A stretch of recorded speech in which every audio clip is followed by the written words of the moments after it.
안녕하십니까. 비트코인 솔루션 TV의 차트 해커입니다. 영상 시작부터 질문 하나 해보겠습니다. 여러분, 피보나치를 긋고 나서 여기서 반등 나오겠지, 618 레벨이니까 들어가보자, 이렇게 매매해본 적 있으시죠? 결과는 뻔합니다. 반등 안 나오고 더 밀리고 손절은 미루게 되고 계좌는 녹습니다. 0.618은 황금 지지라고 하는데 이상하죠? 피보나치는 다들 좋다고 하는데 왜 나의 매매만 계속 손절이 날까요? 답은 간단합니다. 피보나치를 잘못 쓰고 있기 때문입니다. 더 정확하게 말하면 피보나치를 쓰는 순서가 완전히 틀렸습니다. 이번 영상은 그걸 전부 바로 잡는 영상입니다. 이 영상 하나로 여러분들이 가져가야 할 건 딱 4가지입니다. 첫 번째, 피보나치를 어디서 긋는지에 대한 기준. 두 번째, 어떤 구간만 봐야 하는지에 대한 필터. 세 번째, 어디서 진입하고 어디서 버려야 하는지 진입 기준과 손절 기준. 네 번째, 진짜 자리와 가짜 자리를 구분하는 방법. 이 4가지만 제대로 잡히면 더 이상 아무 때서나 긋지 않고 숫자만 보고 들어가지 않고 기준 있는 매매를 할 수 있게 됩니다. 피보나치는 맞추는 도구가 아닙니다. 겹치지 않으면 버릴 수 있게 해주는 도구입니다. 이 기준 하나만 바꿔도 같은 차트를 보면서도 완전히 다른 결과가 나올 겁니다. 이번 영상을 끝까지 보시면 여기가 진짜 자리다, 여기는 절대 들어가면 안 된다, 이걸 바로 구분하게 됩니다. 그리고 영상 설명란에는 제가 실제 사용하는 거래소 평생 수수료 페이백 혜택과 실시간 시장 분석을 공유하는 정보 공유방 입장 링크도 있으니까 관심 있으신 분들은 확인해보시면 좋겠습니다.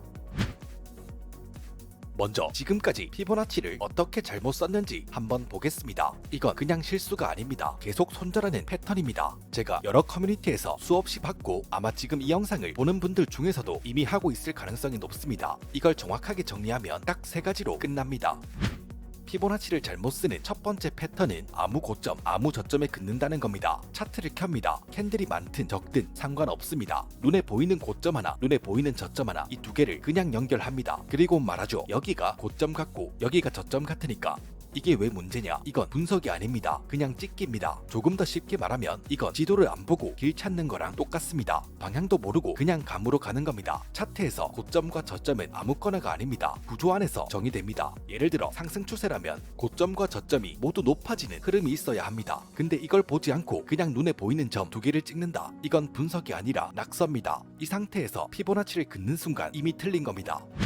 피보나치를 잘못 쓰는 두 번째 패턴은 숫자만 보고 들어간다는 겁니다. 이건 정말 많습니다. 초보들은 이렇게 외웁니다. 0.382, 0.5, 0.618 그리고 이렇게 생각합니다. 0.618이면 반등이다. 여기 오면 들어가면 된다. 여기서 질문 하나 하겠습니다. 왜 618이 중요한지 정확하게 설명할 수 있을까요? 대부분 못합니다. 왜냐면 숫자만 중요하다고 외웠지 그 의미를 모릅니다. 이건 차트는 안 보고 가격만 보고 매수하는 거랑 똑같습니다. 지금 싸 보이니까 들어간다. 근데 왜 싸졌는지는 모릅니다. 결국 이유 없이 그냥 들어가는 겁니다. 차트는 숫자만 보면 안 됩니다. 상황을 봐야 합니다. 사람들이 0.618 레벨을 중요하게 보는 이유는 많이 반응하는 구간이기 때문이지 무조건 반등하는 숫자는 아닙니다. 이걸 착각하는 순간 진입 타이밍은 다 틀립니다. 숫자만 보고 들어가는 건 매매가 아니라 도박입니다. 숫자는 기준이 아니라 참고일 뿐입니다.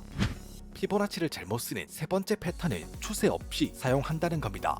이게 가장 위험합니다. 차트가 위로도 아니고 아래로도 아니고 그냥 왔다 갔다 합니다. 이걸 우리는 횡보라고 합니다. 근데 여기서 피보나치를 긋고 여기서 반등 나올 거고 여기는 저항이야. 이건 틀렸습니다. 피보나치는 추세 안에서 쓰는 도구입니다. 정확히 말하면 움직인 거리 대비 되돌림을 보는 겁니다. 근데 횡보는 움직임도 없고 방향도 없습니다. 그럼 되돌림이 있을까요? 당연히 없습니다. 추세 없는 피보나치는 의미 없습니다. 횡보장에서 피보나치를 쓰는 순간 랜덤 게임입니다.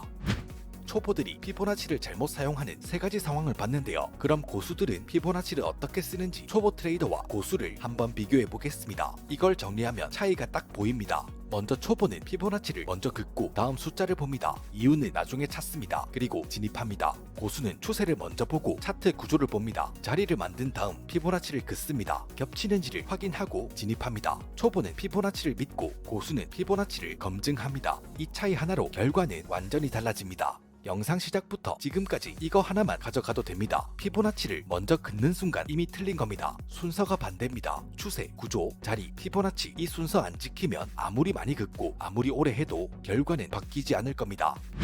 지금까지는 왜 틀리는지를 봤습니다. 이제부터는 피보나치의 본질을 완전히 다시 정의해 보겠습니다. 여기서부터는 차트 보는 방식이 바뀝니다. 피보나치는 되돌림 구간을 찾는 도구, 딱 이겁니다. 이게 끝입니다. 조금 더 정확하게 풀어서 설명하면 이미 나온 움직임 안에서 확률 높은 눌림 구간을 찾는 필터입니다. 많은 사람들이 이렇게 생각합니다. 피보나치는 반등을 맞추는 도구다. 이 숫자 오면 올라간다. 이건 완전히 틀렸습니다. 피보나치는 맞추는 도구, 예측하는 도구가 아니라 진짜 역할을 걸러내는 도구입니다. 차트에는 수많은 자리가 있습니다. 어디서는 들어갈 수 있고 어디서는 반등이 나올 수 있고 또 어디서는 털릴 수도 있습니다. 그 중에서 확률 높은 자리만 골라내는 것, 그걸 도와주는 게 피보나치입니다. 차트에는 수백 개의 자리가 있지만 피보나치가 1차 걸음망이다. 이렇게 생각하면 됩니다. 예를 한번 들어보겠습니다. 차트를 보면 들어갈 수 있는 자리는 많습니다. 근데 이걸 다 들어가면 어떻게 될까요? 계속 물립니다. 그래서 필요한 게 거르는 기준입니다. 피보나치는 그 수많은 자리 중에서 여기쯤은 볼만하다 라고 걸러주는 겁니다. 근데 여기서 끝이 아닙니다. 걸러졌다고 바로 들어가면 또 털립니다. 그 다음 단계가 필요합니다. 지지저항이나 추세라인, 구조 이런 것들이 맞는지를 확인해야 합니다. 피보나치는 1차 필터일 뿐입니다. 이거 하나만 보고 들어가면 무조건 털립니다. 그럼 왜 피보나치 주요 구간에서 반응할까요? 많은 사람들이 궁금해합니다. 답은 간단합니다. 다른 사람들도 이걸 보고 있기 때문입니다. 시장이라는 건 수학이 아니라 사람들의 행동, 사람의 심리가 반영됩니다. 만약 전 세계 트레이더가 0.618 레벨을 보고 있다. 그럼 그 자리에서 매수, 매도 주문이 몰립니다. 그 결과로 거래량이 생기고 가격이 반응합니다. 그래서 작동하는 겁니다. 피보나치는 마법이 아니라 심리, 사람들이 보는 자리라서 반응하는 겁니다. 여기서 초보들은 반복되는 착각을 합니다. 아, 그럼 618 레벨 만 보면 되겠네. 아닙니다. 왜냐면 모든 618이 같은 618이 아닙니다. 무게가 다릅니다. 어떤 618 레벨은 아무도 안 보는 자리, 어떤 618은 다 같이 보고 있는 자리. 이 차이를 만드는 게 뭘까요? 컨플루언스, 겹침입니다. 피보나치 위에 지지나 저항, 추세라인, 구조 이런 것들이 겹치면 더 많은 사람들이 그 자리를 보고 더 많은 주문이 몰립니다. 그 결과로 반응은 더 강해지겠죠. 그래서 겹치는 순간 그 자리는 진짜 자리가 됩니다. 여기서 초보와 고수의 차이는 초보는 618까지 왔으니까 들어가자. 고수는 618까지 왔네. 이거 겹치는 근거가 있을까? 사람들은 여길 볼까? 차트 구조는 맞나? 초보는 숫자를 보고 고수는 이유를 봅니다. 이거 3개만 기억하세요. 피보나치는 예측 도구가 아니다. 피보나치는 필터다. 피보나치는 겹쳐야 의미가 있다. 그럼 여기서 중요한 질문 하나가 있습니다. 그럼 어디를 봐야 합니까? 어떤 구간만 봐야 할까요? 이걸 모르면 계속 아무데나 긋고 아무데서나 들어갑니다. 피보나치에서 가장 중요하게 봐야 하는 구간은 0.5 레벨에서 0.618 레벨 이 구간입니다. 기억하세요. 0.5 찍었다 진입하는 거 아닙니다. 0.618 찍었다 진입하는 거 아닙니다. 0.5 레벨에서 0.618 레벨을 구간으로 본다는 겁니다. 숫자가 아니라 구간입니다. 라인이 아니라 영역입니다. 왜 0.5에서 0.618 구간이 중요할까요? 이걸 이해하지 못하면 그냥 외우는 수준에서 끝납니다. 차트에서 한번 설명해 보겠습니다. 가격이 올라갑니다. 상승 추세입니다. 상승이 있으면 조정은 무조건 나옵니다. 내려오기 시작할 때 사람들의 심리를 피보나치 구간별로 보면 0.382 근처에서는 조금 내렸네. 하지만 아직 강한 상승이야 라고 생각하지만 대부분 진입하기에는 부담스러운 자리입니다. 0.5 레벨에서는 꽤 많이 내렸네. 그래도 상승일까? 여기서 고민하기 시작합니다. 618 레벨에서는 여기서 반등 안 나오면 끝인데 여기는 진짜 중요한 자리다. 트레이더들이 집중합니다. 여기서 핵심 0.5에서 0.618 구간은 사람들이 가장 많이 고민하는 구간, 가장 많이 기다리는 구간, 가장 많이 진입하는 구간. 그래서 거래량, 반응, 방향성이 생깁니다. 이 구간에서 추세가 결정됩니다. 여기가 진짜 싸게 사는 자리입니다. 정리해 보겠습니다. 0.382 레벨은 못한 사람이 많고 진입이 늦어진다. 0.786 레벨 너무 깊은 눌림이죠. 0.786 레벨은 추세 자체가 깨질 확률이 높기 때문에 리스크가 커집니다. 0.382와 0.786의 중간이 사람들이 가장 많이 기다리는 자리입니다. 그래서 0.5에서 0.618 구간을 많은 사람들이 보고 반응이 나오는 겁니다. 한 번 더 반복하겠습니다. 여기서 초보들은 또 틀립니다. 0.618 왔네. 기다리지 못하고 바로 진입합니다. 이건 진짜 많이 하기 때문에 제가 계속 반복해서 강조하는 겁니다. 구간은 자리일 뿐 진입 타이밍이 아닙니다. 진입은 반응을 보고 판단해야 합니다. 0.382와 0.786 레벨은 핵심 구간은 아니지만 이해는 하고 있어야 합니다. 0.382 레벨은 강한 추세에서만 의미가 있습니다. 가격이 382까지 조금만 눌리고 다시 올라간다. 그건 힘이 강한 시장입니다. 즉 0.382에서 반등이 나온다는 건 현재 시장은 강한 추세로 해석할 수 있습니다. 0.786 레벨은 깊은 되돌림입니다. 여기까지 눌림이 나왔다는 건 거의 다 무너진 상태로 마지막 방어선이라고 볼 수 있습니다. 추세 자체가 완전히 바뀔 수 있습니다. 여기까지의 내용으로 초보와 고수의 차이를 비교해 보겠습니다. 초보는 0.236, 0.382, 0.5, 0.618, 0.786 모든 숫자를 다 보기 때문에 머리가 복잡하고 어떤 구간을 핵심으로 볼지에 대한 기준이 없습니다. 고수는 딱 하나만 봅니다. 0.5에서 0.618 구간, 나머지는 참고만 합니다. 많이 본다고 잘 보는 게 아니라 덜 보더라도 정확하게 보는 게 실력입니다. 자, 여기까지 오셨으면 어디를 봐야 하는지, 어떤 구간이 중요한지 기준 하나는 잡혔습니다. 지금부터는 어디를 버릴지를 결정하는 단계입니다. 바로 컴플루언스 겹침입니다. 어렵게 생각할 필요 없습니다. 컴플루언스는 그냥 겹치는 자리입니다. 여러 근거가 겹치는 자리만 남기면 됩니다. 왜 겹쳐서 봐야 할까요? 차트는 선이 아닙니다. 사람의 심리입니다. 가격이 반응하려면 많은 사람들이 같은 자리를 봐야 합니다. 피보나치 0.618 하나만 있는 자리와 피보나치의 지지, 추세선, 구조까지 겹치는 자리, 어디에 더 많은 주문이 몰릴까요? 당연히 두 번째입니다. 많은 사람들이 보는 자리, 돈이 몰리는 자리가 반응이 나오는 자리입니다. 겹치는 순간 의미가 생기고 겹치지 않으면 그냥 지나가는 자리일 가능성이 높습니다. 피보나치로 후보를 뽑고 컴플루언스 겹침으로 결정합니다. 피보나치가 알려줍니다. 여기쯤 중요해 보인다. 그리고 다른 요소들이 말해줍니다. 맞다, 여기다. 그때 진짜 자리가 됩니다. 그럼 반드시 같이 봐야 하는 근거들은 어떤 것들이 있냐? 첫 번째, 지지와 저항입니다. 과거에 가격이 멈춘 자리로 기억되는 자리입니다. 두 번째, 추세 라인, 차트 흐름이 유지되는 라인으로 깨지면 의미가 바뀌는 선입니다. 세 번째, 채널입니다. 가격이 움직이는 범위고 상단과 하단은 반응하는 구간입니다. 네 번째, 고점과 저점 구조, 시장의 뼈대입니다. 다섯 번째, 이동평균선, 많은 사람들이 보는 지표로 근거가 겹치면 강해집니다. 이외에도 여러 지표들이 있겠죠. 그럼 이 근거들이 몇 개가 겹쳐야 하냐? 최소 2개에서 3개 이상 겹쳐야 합니다. 예를 들어 피보나치 0.618 레벨에서 지지 구간과 100일 이평선 이렇게 3개가 겹친다면 남겨둡니다. 근데 한 개만 있다면 버립니다. 조건이 맞지 않으면 과감하게 버립니다. 남기는 기준이 수익을 만듭니다. 이제 어디를 봐야 하는지 알았고, 어떤 구간이 중요한지도 알았고, 어떤 자리만 남겨야 하는지도 알았습니다. 그럼 이제 언제 들어가냐에 대해 알아보겠습니다. 이거 없으면 지금까지의 내용은 의미가 없습니다. 자리에서 들어가지 마세요. 이거 하나로 절반은 해결됩니다. 많은 사람들이 0.618에 도달하고 지지가 있고 추세 라인이 있으면 오케이, 자리 나왔다 하고 바로 진입합니다. 결과는 조금 더 밀리고 손절에 걸리고 그 다음 올라갑니다. 내 손절만 딱 건들고 간 적 있으시죠? 흔히 말하는 유동성 수거, 스탑 펀팅에 당합니다. 왜 이런 일들이 계속 반복되냐? 반응 확인 없이 들어갔기 때문입니다. 자리는 가능성이 높은 거지 진입 확정이 아닙니다. 진입은 자리에서 하는 게 아닙니다. 반응에서 합니다. 진입 3단계 구조는 첫 번째, 자리에 도달하는지 확인한다. 두 번째, 반응을 확인한다. 세 번째, 진입한다. 이 3단계는 무조건 기억하세요. 이제 실전 기준으로 차트를 한번 보겠습니다. 상승 시나리오입니다. 차트는 상승 추세입니다. 상승 추세 이후에 눌림이 나올 때 앞서 설명드린 부분들, 컴플루언스, 피보나치 구간과 겹치는 근거들을 체크합니다. 0.5에서 0.618 구간까지 눌림이 나왔고 지지 구간이 있고 추세 라인과 이동평균선이 겹쳤습니다. 여기서 초보는 바로 들어갑니다. 하지만 고수는 여기서 기다립니다. 아랫꼬리 캔들이 발생하는지, 반등 캔들 패턴이 발생하는지, 직전 고점을 돌파하는지 이 3개 중 하나라도 나오면 그때 진입합니다. 캔들이 말해줄 때 진입합니다. 하락 시나리오도 한번 보겠습니다. 이번에는 하락 추세입니다. 하락 이후에 0.5에서 0.618 구간까지 반등이 발생했습니다. 이때 컴플루언스가 있는지 저항이나 하락 추세 라인, 이평선 등을 체크합니다. 겹치는 근거가 있다면 기다립니다. 윗꼬리 캔들이 발생하는지, 하락 전환 캔들이 뜨는지, 직전 저점을 이탈하는지 이런 반응을 확인하고 그때 진입하는 겁니다. 확인하고 들어가야 손절이 줄어듭니다. 자리만 보고 들어가면 속임수에 계속 당할 수밖에 없습니다. 반응을 확인하고 진입한다. 이 차이 하나로 손익이 갈립니다. 진입은 초보가 빠르겠지만 승률은 고수가 훨씬 높습니다.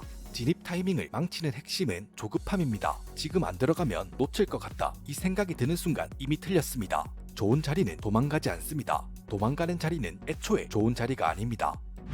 자, 다 와갑니다. 이제 언제 들어가야 하는지까지 알았습니다. 여기서부터 결과가 갈립니다. 같은 자리에 같은 타이밍이지만 한쪽은 남고 한쪽은 손실로 끝납니다. 그 차이가 뭐냐? 손절입니다. 손절은 가격이 아닙니다. 내 분석이 틀렸다는 걸 인정하는 지점입니다. 이게 핵심입니다. 가격이 아니라 근거가 깨지면 무조건 나가는 겁니다. 고점과 저점을 높이는 상승 추세가 진행 중입니다. 상승 구조를 보고 눌림 구간에서 진입했습니다. 진입 근거는 상승 추세가 살아있다는 겁니다. 근데 진입 이후에 그 저점이 깨진다. 상승 구조가 처음으로 깨졌고 포지션에 진입한 상승 논리가 깨졌습니다. 그럼 손절입니다. 이 손절 기준을 피보나치 기준으로 한번 보겠습니다. 많이 헷갈리는 부분은 그럼 0.618 깨지면 손절인가요? 이건 상황에 따라 다릅니다. 0.618은 구간이지 손절 라인은 아닙니다. 진입 자리를 볼 때 체크했던 구조, 컴플루언스, 반응 이게 깨졌을 때 손절입니다. 손절할 때 초보와 고수의 차이는 초보는 가격 기준으로 손절하고 감정적인 판단으로 늦은 손절을 하기 때문에 손실이 항상 큽니다.